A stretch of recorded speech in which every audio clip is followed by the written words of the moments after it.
हम पुकार पुकार के बोल रहे हैं सर, आदमी लोग सुन रहे नहीं है। ये तो जादू वाला तेल नहीं है, ये 108 जड़ी बूटी का तेल रहता है।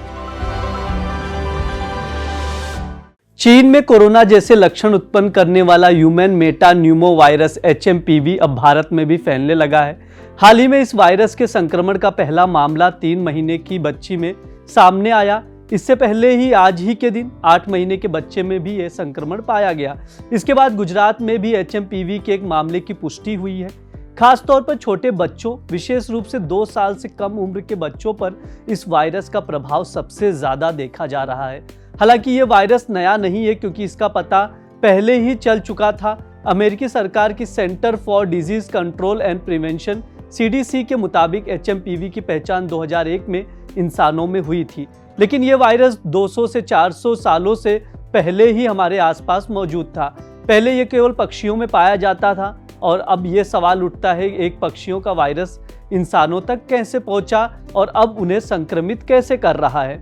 वास्तव में HMPV का इतिहास बहुत पुराना है। साइंस डायरेक्टर के अनुसार ये वायरस इंसानों और जानवरों के बीच सांस से संबंधित बीमारियों के फैलने का एक उदाहरण है।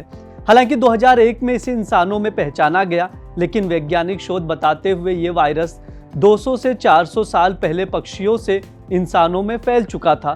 तब इसे एवियन मेटा न्यूमो वायरस कहा जाता था। समय के साथ ये वायरस इंसान के शरीरों में खुद को इतना अच्छे से समायोजित कर चुका है कि अब ये केवल इंसानों को प्रभावित करता है, पक्षियों को नहीं। HMPV की एक एडजस्टमेंट इतनी परफेक्ट हो चुकी है कि अब लगभग हर इंसान को 5 साल की उम्र तक ये वायरस अपनी चपेट में ले चुका होता है। इसका मतलब ये है कि हमारे शरीर के इम्यून सिस्टम ने इस वायरस के लिए पर्याप्त प्रतिक्रिया विकसित कर ली है, लेकिन ये पूरी तरह से खत्म नहीं हुआ है। हमारे शरीर की इम्यूनिटी यानी रोग प्रतिरोधक क्षमता एंटीबायोटिक, एंटीबॉडी और T सेल्स पर निर्भर करती है। HMPV अपने तरीके से हमारे ह्यूमन सिस्टम को कमजोर करता है। ये T सेल्स में प्रोग्राम्ड सेल डेथ रिसेप्टर्स को बढ़ाकर हमारे ह्यूमन रिस्पॉन्स को धीमा कर देता है।